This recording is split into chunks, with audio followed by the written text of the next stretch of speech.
Hello, hello, hello. Hum hain Aurtein Dil Se Desi, a podcast for brown women by brown women. Welcome back to episode 8. From billboards to TV shows, Bollywood movies to celebrity races to size 0, Fair and Lovely cream to growing up on a healthy diet of jiski biwi moti and goray mukhre pe kala kala chashma. You can't seem to get away from it. Body shaming is deeply ingrained in the South Asian culture. Home is supposed to be a safe haven for where children can be free to be who they are. Instead, in South Asian families, the body shaming and bullying starts in the home and continues into adulthood. The shaming is most pervasive for us South Asian women from puberty until marriage, when we are at our most vulnerable. We're just starting to learn about the world, and we're just starting to learn about what it means to be a woman. Our sexuality, our femininity, how we interact with the world, how the world interacts with us. We're almost bombarded with all of this overkill on what our body should look like. We grow up with our mothers looking at us through the lens of a matchmaker, sometimes sounding so critical that we're baffled by the absence of the ma of our childhood. Today's topic is body image. Amna, Sammy, and I, and our guest speaker today, Arti, will be talking about our journeys from our childhood into adolescence and then into adulthood, where our ideas of body image come from, and how we individually respond to the body shaming that we experience. What's your first or a memory of body shaming, or when you were made aware of your body being different? And I'd been thinking about this, and I actually remembered, I think at the age of I was probably 5 in Pakistan, playing with family members and stuff, kids. And one of my family members, she started calling me Mota. And I was like, at the age of 5, I was obviously in tears, went crying home. And my mom was like, why are you crying? And I'm like, because she called me Mota. And she's like, so what? Call her Patla. And I'm like, but I don't know if you understand what I'm going through right now. Just being, and it was more of a taunting way. And I think that's the first time I realized that there was something wrong with my body that wasn't acceptable. And so experiencing that as a child, I think really I don't know, I think it sunk its teeth into me. But I think that's probably my first memory I can think of being body shamed. So you're saying your first memory was when you were around 5 years old? Yeah. That's harsh. Yeah. And it was another kid that did it. Right. Wow. And I don't have that many memories of Pakistan because after the age of 5 or 6, we moved here. Mm. But that's one memory that's been burned into my brain. And to this day, I still think back to it and I can still remember how I felt. And so I think, yeah, it's just sometimes for us, it starts really, really early. Really, really and it early. might not even be someone at home. It's someone outside that doesn't live with you. Mm. So what about you? Yeah, I think around the same time,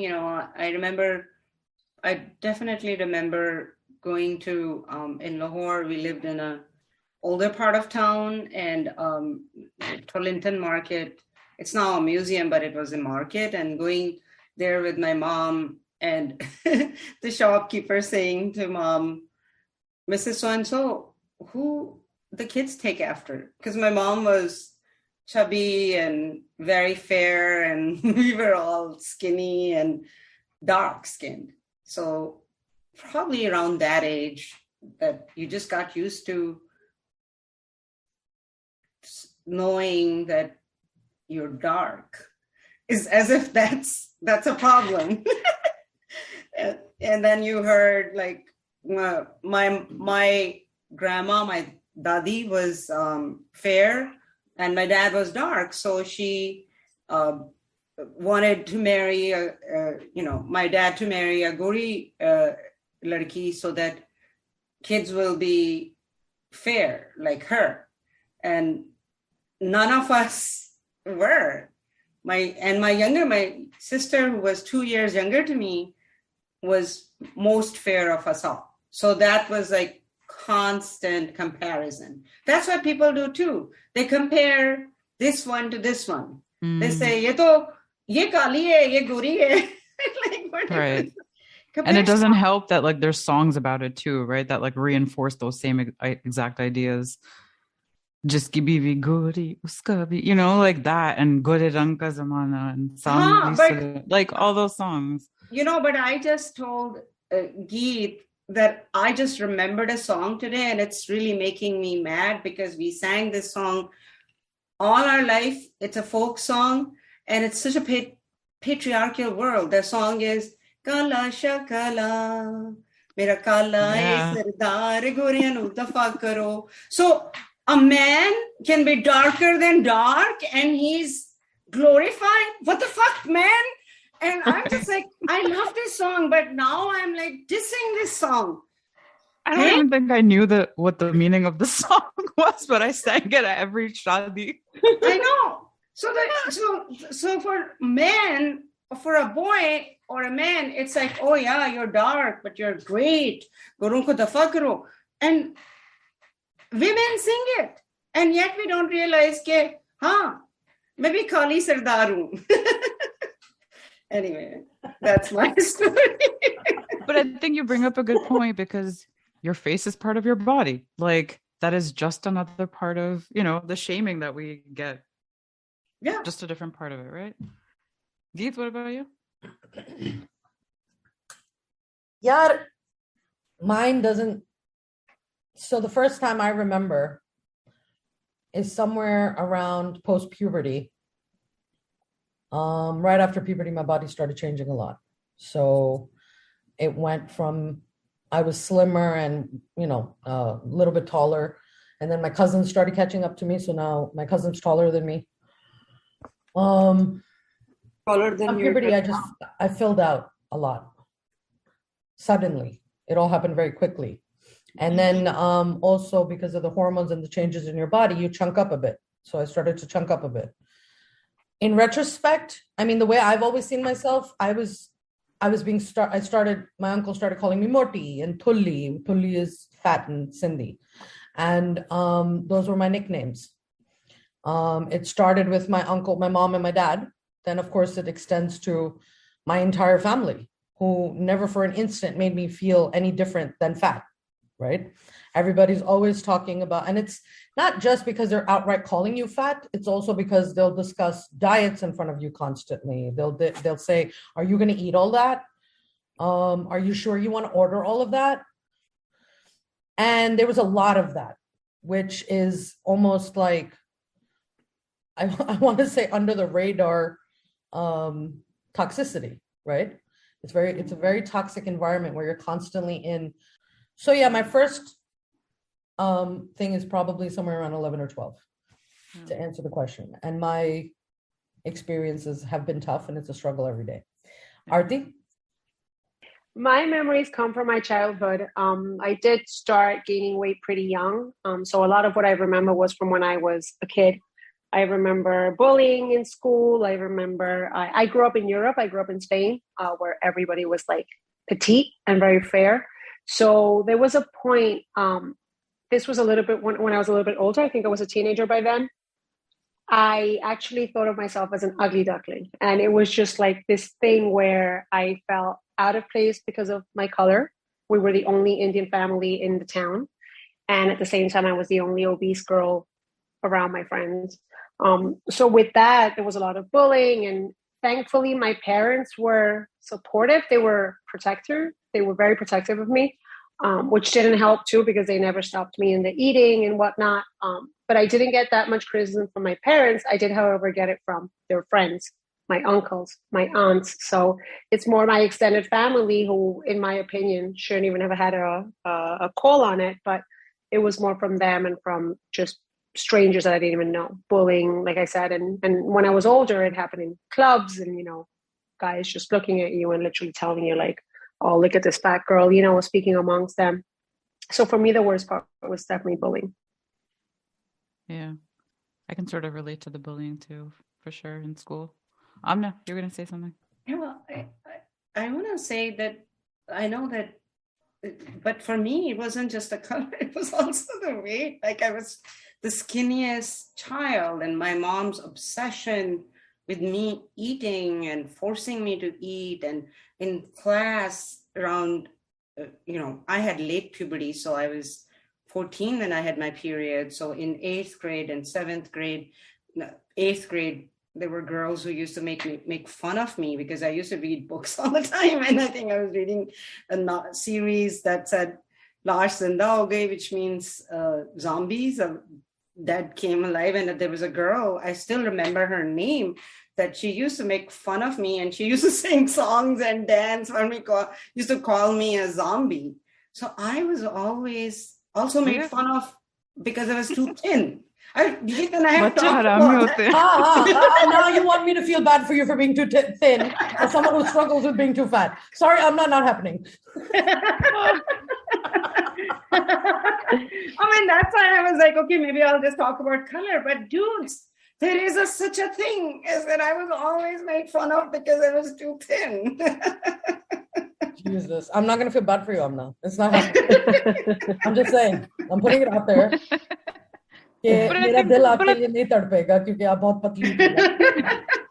And also that sucks as a kid to like hear anything that just makes you feel bad about who you are and your body. Like you live with your body 24/7 and someone else makes you feel bad about it. That's, and Arti, like you speaking about bullying too. I mean, I think I'm like thinking about our like sort of going to our next question of like, where did we get these ideas of body images from? And the people that are telling us these things or bullying us or saying things to us, where did they get those ideas from? Probably from the same places, right? I mean, obviously it starts at home. It starts at home, yeah. My first idea, like I said earlier, I guess I answered both questions in one, but my first sense of self came from my family. I recognize, now that everybody's talking about it, I am also recognizing that, yes, I was bullied a lot for my weight, but I don't think that was the reason for the way, until much later, probably as an older, like a young teenager, like probably around 14, 15, when you start to look for romantic relationships, then you start to feel bullied by outside. I started to feel bullied by the outside world once I turned that age. But before that, I don't think before 15, 16, it was even a thought in my head that the world thinks I'm something. The funny thing is that the world never called me fat up until that age. Like until I was 14, 15, it was my whole family was calling me fat, but nobody outside was calling me fat.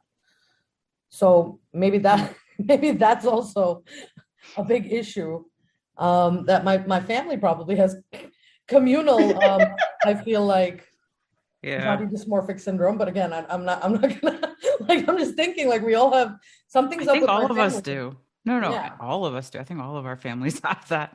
Because I mean, we were also communally, I think we have body dysmorphic. Totally. I think it and I'll go back to, which I've said that before too, that it really stems from being a colony. In South Asia, British brought a lot of this to us. I mean, we're a brown skin country. We're a skinny country, and people. We're brown skinned people, and to the other race, even the fairest of all don't look white to them. So we're not skinny people because none of these women in this room were skinny, except you, Amna. Right? We're skinny people. No, we're not. I know. All right. I feel terrible for having that. Tell that to that 10-year-old kid who was made fun of by every single person around there because he was too skinny. I think beyond the British colonization, I think there was already a class and a caste system in India across that whole area. Yes. And even today, like my friends in college would be like, oh, tum Karachi ki ho because you're dark. and hum gore, though we're from the north. And so these things are still part of our culture. Is that actually a thing? Karachi ke log kale hote hain? Yeah, that's like there's a definitely colorism that happens in our countries too. But Arti, I mean, I wanted to ask you too, like, just living in Spain, being in a very different community. Obviously, you're still like trying to figure out your identity, and like I think we all go through that even here. And I would love to know from you too, like, where do you feel like your ideas of body image were? I mean, obviously in school too, and being around Spanish people. Right. So I actually lived in Gibraltar till I was 10, and there was a large Indian, pretty much Sindhi community in Gibraltar. Cousins, family were all there.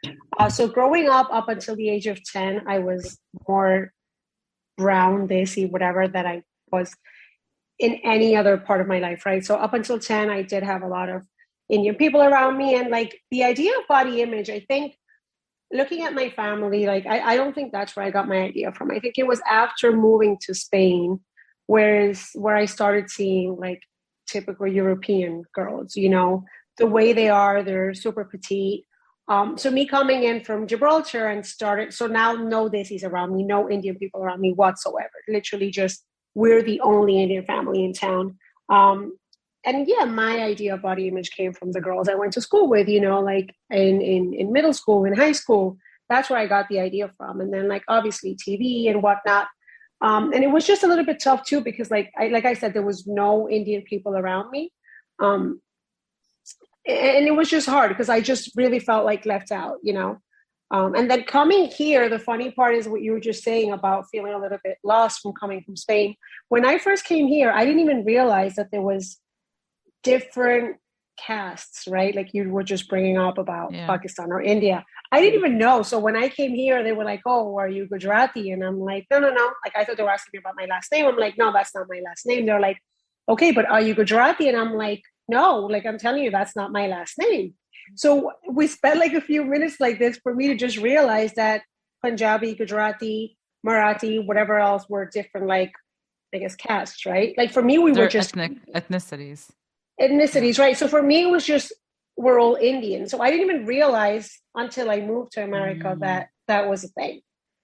Okay. So it was pretty confusing for me. So I was definitely in that ABCD bucket. Yeah.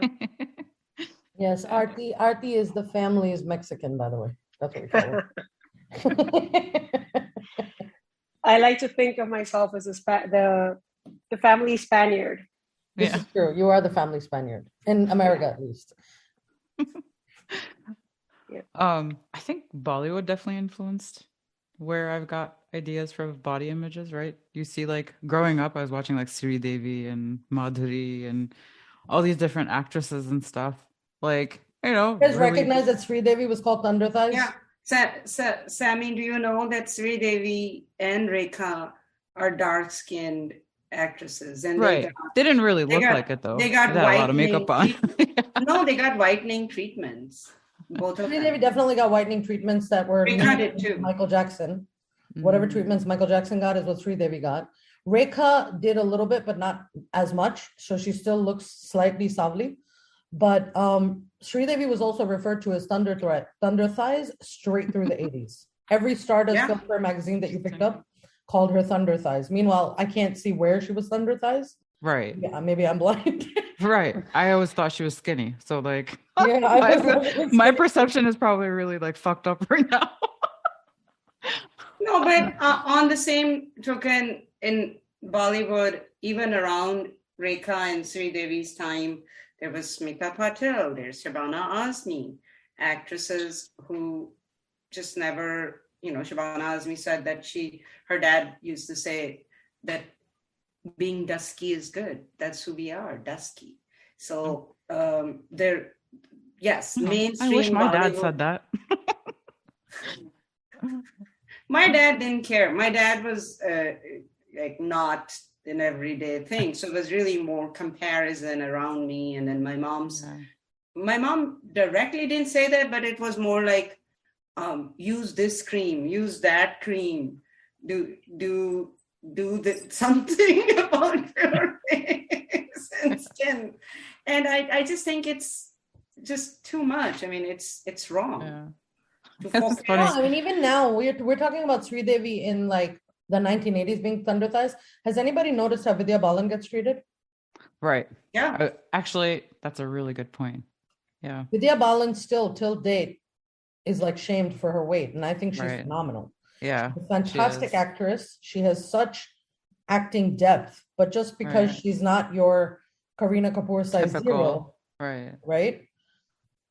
So she still gets treated like she doesn't get the kind of roles that these guys do. When have you seen Vidya Balan in a main lead? She pretty Right. much carries the movie on her own shoulders. I do think that, yes, society does that, but it's really comes from home. It's a mother's job to protect their children, and it's a mother's job to really bring positivity in you. Like I've said before, that we're a culture of negative reinforcement. Everything is wrong.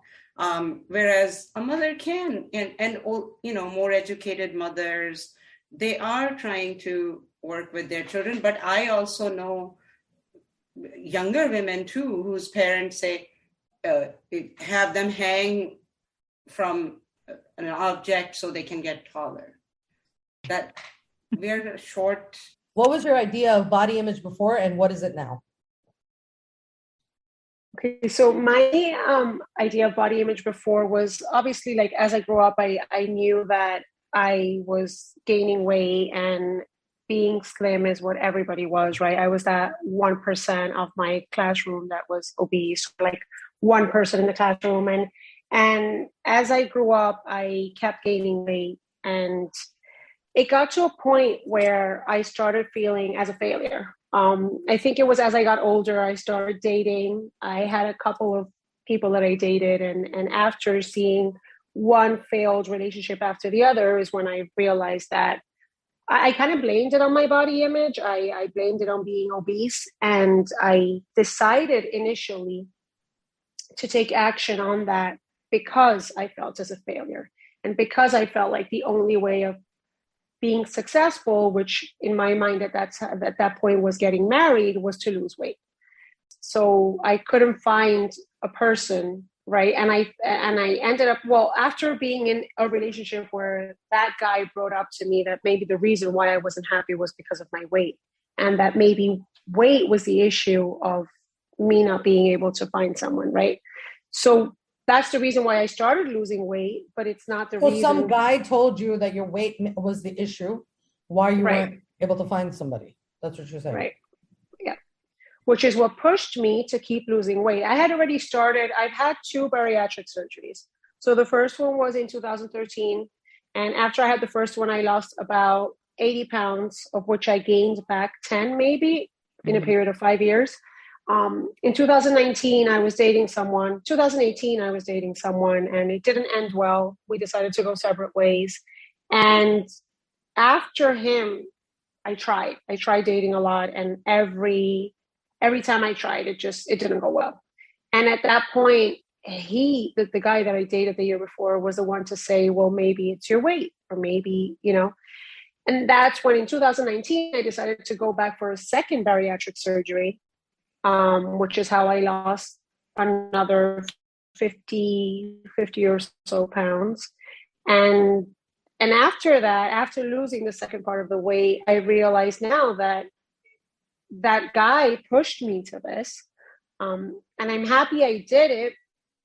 Today, presently, I do it for myself and not to find a guy anymore. It is what initiated it. It is what made me push harder and go back for a second surgery and whatnot. But now my perspective has changed. I have a lead up question to that. My exposure and experience has shown me that the South Asian community doesn't take lightly to cosmetic interventions, right? Sammy, do you agree? Yeah. Like, I mean, it's not even like a topic of consideration, or I don't even feel like it's not a topic of consideration. I almost feel like we look down upon it. No. As a community, I feel like we say when people are doing things like Botox, I mean, I'm not talking about when we're at that point. I'm talking about like as a community growing up, whenever I was hearing these kind of things, it was always in a negative connotation. Oh, dekha usne botox kiya. Oh, dekha usne apni surgery karwai, or she got liposuction. Geez, what? Like that's the way I always remember hearing it. Am I wrong? No. Yeah. So in Pakistan, it's the opposite. It's like a status symbol that if you're not that, like me, I've chosen. Yeah, but don't you think that may be also reflected by the age group? Probably. Yeah. Age group of people. Like if you're in a group of women that are, let's say, 60 plus, right? For them, it may be a status symbol, but all the young people growing up to getting to that are talking about it like it's a bad thing. Like people are getting starting Botox in Pakistani community. People are starting Botox in their 30s. I was just somewhere and young bride, she's in her early 30s, and she was like, she's getting married and she's going to get a little Botox. So it is, maybe Pakistani community is more into these things, because that's what I feel the pressure from on the other side. Get something done, get Botox done, get this done, get that done. And it's not cheap. Treatment. Like all these treatments are not cheap, right? They're people who have the money and the means, they're getting that done. And people who have like actual situations like Arti, like for you, I mean, that was a tough thing to go through, and to be able to choose that as your option. I think choice should, that should be the main thing, is that like people should be able to choose how they want to deal with that. And how they want to solve my question for Arti was going to be is, I know it's still quite early, Arti, but you've been on this journey for quite some time. So my question was actually directed to you. Like, have you faced any kind of blowback from the community saying, hey, like, why are you doing this? I have had comments. I've had opinions. I've had people that haven't said it to my face, but I know exactly how they feel.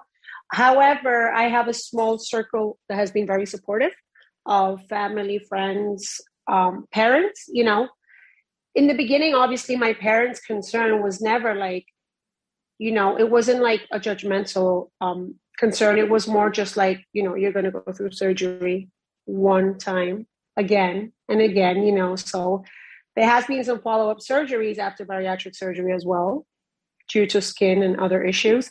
But I've never had my immediate family give me bad, like not be supportive, which is what has kept me going. Thankfully, my mom, which is one of the people I care about the most, she has been really supportive. But yes, I have had like extended family and friends that have had their opinions, and not good ones. Like I've heard the way people talk about it. I don't know what it's like in India. I have no idea what they're doing in India. I haven't been to India in many, many years. We all have very individual journeys. I mean, 3 of us are all talking about struggling with weight our whole life. So like, and Arti, you took a very different journey. And that's why I felt like it was really important to have you on today's episode. Like, I will say it became, initially it was all about cosmetic and the way I looked and everything. But when I hit 20, I think my first surgery was when I was 27. And then when I hit 32, 33 maybe, I always wanted to be a mom. I still might want to be a mom. It's a little bit up in the air because after going through this transformation, I don't know that I want that big belly again. But I've always wanted to be a mom, right? And I always said to myself, I will never be that mom who is obese to the point that you're risking yourself and the children. I was morbidly obese. My highest weight was 312 pounds. Mm-hmm. When I was over 300 pounds, I said to myself, I want to be a mom, and there's no way I'm going to be a mom with this weight, like I'm not going to do that. So I think that was one of the reasons too. Like I knew I wanted to become healthy to then have kids one day, so that was one of the things. And then just being healthier, being able to like I wanted to be able to like ride a bicycle or do certain things. So although it was a lot of like, I did it for cosmetic reasons too, but it's health, right? Like, and you realize that as you get older. When I was 23, 24, I would sit there and eat KFC and Taco Bell and I didn't care. Right now, I think of every single thing that I put into my body. And as you grow up, you realize what's really important, Yeah. Yeah. Thank you for sharing, Arti. Thank Yeah. you for sharing your journey, Arti. It's fantastic. Great story and journey. Thank you. And then the end result is sexy as hell. Yeah. We're getting there. Sexy Arti. Sexy Arti. And it started by wanting to be a mom and not sure if you want to be a mom. Right. And now the last thing I want to do is be a mom. I can tell you that. It's the last thing on my mind. Isn't that funny? It started off as a journey for a boy because a boy said something, and now it's all about you. It started off with the thought of maybe you want to be a mom, and the last thing right now that you want to do is be a mom. So it's so funny, like what our motivations are, and then where we end up along the journey, what we're thinking, and then when we get at the end of it, how it changes. So yeah, and I also want to say, how you brought up this was your own desire to find partner, but it's imposed on us from the very beginning. You hear, you're too dark, you're not going to get married, you're too fat, you're not going to get married, you're too skinny, you're too nerdy. And I want to go back in time and say to that young woman and say, you don't want to get married. Marriage is not even important. Like you're saying, you got to that conclusion at a younger age. And it's like your desire, your ultimate goal is to find a partner and get married. And that's not, you have to find yourself. However you find yourself, like you found yourself and now you are applying your own ideas to yourself. And that's just, I want to have a time machine and go back. No, that's a fantastic question and a fantastic statement that you're bringing up, actually. Arti, if you could look back at your 16, 17, 18-year-old self and say something, where you are standing today, what would you say?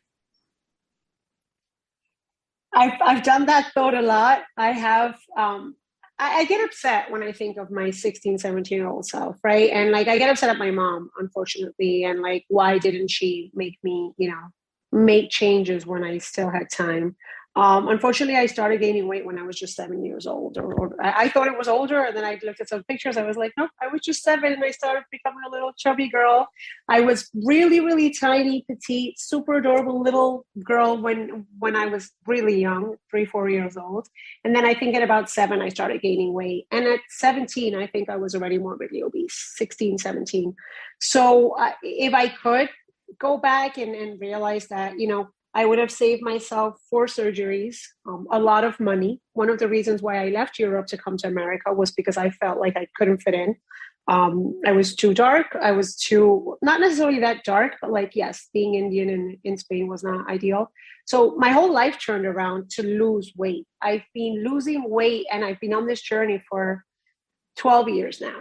I just wish that I could tell my 16, 17-year-old self to have made better choices, Unfortunately, it is what it is, and I'm at a point in my life where I'm really happy now. So your 16-year-old self, I'm sorry, you changed your entire life around is a statement that you made. You would change your whole life around just to lose weight. And I'm playing devil's advocate. Did you change your whole life around to fit in or to lose weight? To fit the mold. To lose weight, to be able to fit in. So both. Yeah. See, that is very important. For me, that's a very important point to make, to say, I changed my entire life around to fit into the mold, right? Mm-hmm. Because not all of us have done that. So that's important to highlight about you. If I could go back to my 16, 17, 18-year-old self, I would definitely say the things that you're thinking about in the big picture don't matter. Stop it. Exactly. Yeah. In the big picture of things, these things don't matter. What does matter is your sense of self. Yes. And you are gorgeous just the way you are. If I was 16, if I could talk to my 16-year-old self, those are the things I would say. Sammy? I would invite you to say the same thing to me at 16. I thought I did say the same thing to you at 16. Yeah, totally. And just not giving a shit about what other people were saying, because all you heard was, what are other people going to say? Look at me. Right. And then hearing things like, tum moti ho, tumhari shaadi nahi hogi, tum shaadi ho jaogi, tumhari shaadi nahi hogi. And it was it felt like everything about me was always in relationship to somebody else. It was never about me. Absolutely. And I think Arti, you brought up the point of like a boy making you feel a certain way. I think you brought up a really great point because we sometimes think about ourselves like in relationship to somebody else, and sort of from their side we go like, we Through want their them eyes. like we want them to see us as beautiful human beings, but we sort of go, what's beautiful for them versus going, what's actually beautiful. We are beautiful, like, We are beautiful. and the diversity of that beauty is what's beautiful as well. But I totally get it, because you always sort of go, I wonder what that guy's thinking about me. I wonder if my stomach roll is showing. I wonder if my little like flabby arms are like, swinging in the wind or something. I don't know. Like, you think about stupid shit like that, right? And but yeah. those are the things that are being pointed out to you as well. And so Those are the things that are pointed out. Yes, they are. Right. But see, and like, that's the funny thing. Like those people that we're talking about, and what we're comparing is self-love, which is pure, Right. Yeah. in its purest form, Yep. is nothing but self-acceptance, right? As who you are. Come as I am. I am Yeah. what I am. Right.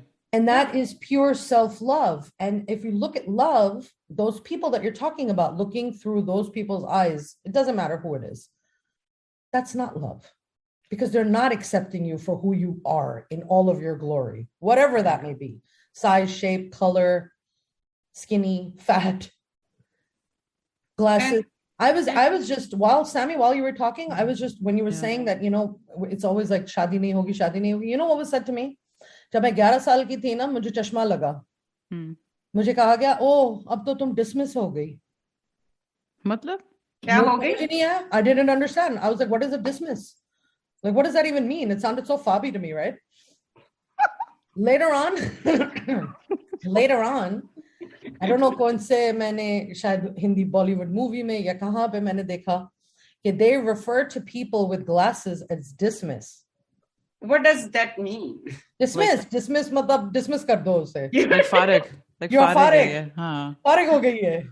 हाँ. ठीक है, तो मतलब, oh, तुम तो dismiss हो गई. मैंने कहा, हैं, what the, because I got glasses, like, how is this my fault? At first it was like the weight and the this and the that, and you feel like you can somehow control these things. How do you control your eyesight? Right. Actually, people ask me, my daughter got glasses very early on. And then people would say, what are you going to do about it? I'm like, what am I going to do about it?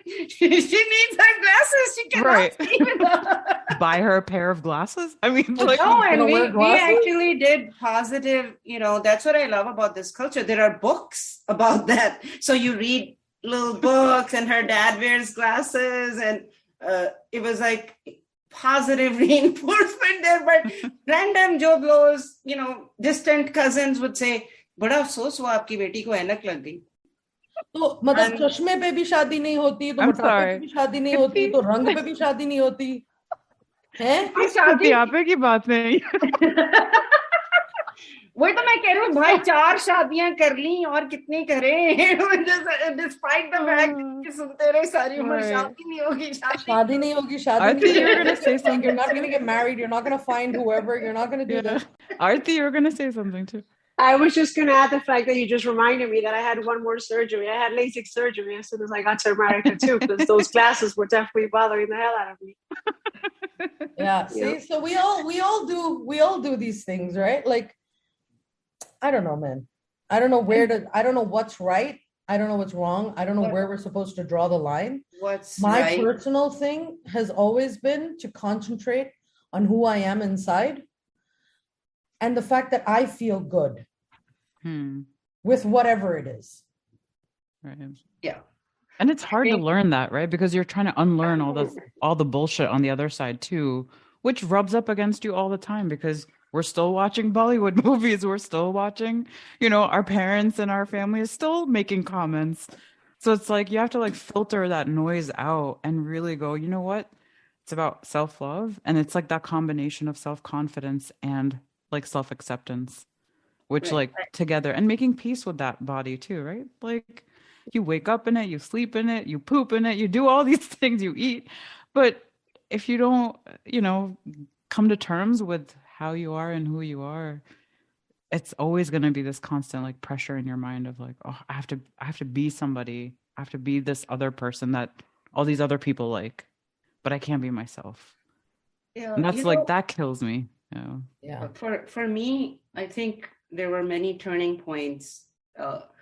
I've always fought this. I've always wanted to be who I am. I say I've danced to my own tune. And as I got older, I did more and more of that.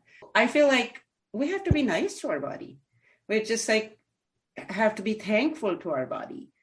I do think self-love is one of the hardest things to accomplish in life. And now I look at it today, I'm 36 years old now. So when I look at why I've been single all these years, right? I used to blame it on my weight, on this, on that. It was never any of that. It was just me not loving myself. And I think, and many people have told me this, right? People who are actually wise have told me, like, listen, until you don't love yourself, nobody else is going to love you, and you're not going to let anybody in either. But I will admit that self-love is, I still think there's so many people out there that don't have any self-love for themselves. And until you don't get to that point, nothing else is going to work out, like whether it's weight loss, whether it's career, whether it's whatever, family, like if you have some type of issue, anxiety, anything, and that doesn't allow you to love yourself, it's you're just not going to get anywhere. Who are these wise people, Arti? It's also important to be around people that are not going to bring you down, right? Yes. Geet, I think you and I were sharing how our partners are really important to us, and they're really helpful in that way, like the positive reinforcement, Amna, that you were talking about. They're the ones that are providing us with that, because they may not have gone through the troubles and the challenges that we did. So it's really nice to have somebody who does give me that positive reinforcement. Because it feels good, right? And you kind of go, yeah, you know what? I am comfortable in my body now, because this other person that I like absolutely love is also comfortable seeing me in my body. Yeah. But it could also be, I think it's also maybe Sammy, and maybe I know about Geet, that you found those partners when you started loving yourself. I was going to say that. True. Yeah, that's true. Because like just a little bit before, I remember taking diet pills, like in the back of my friend's car, shaking because they're like, whatever, they had caffeine, or like, I don't know, 1 million mgs of caffeine or something in it. And that was the last time that I ever did anything like that, where I was, putting some sort of like pill or trying to do something to like rapidly lose weight. I was on a path of self-love about 5 years before I met my partner.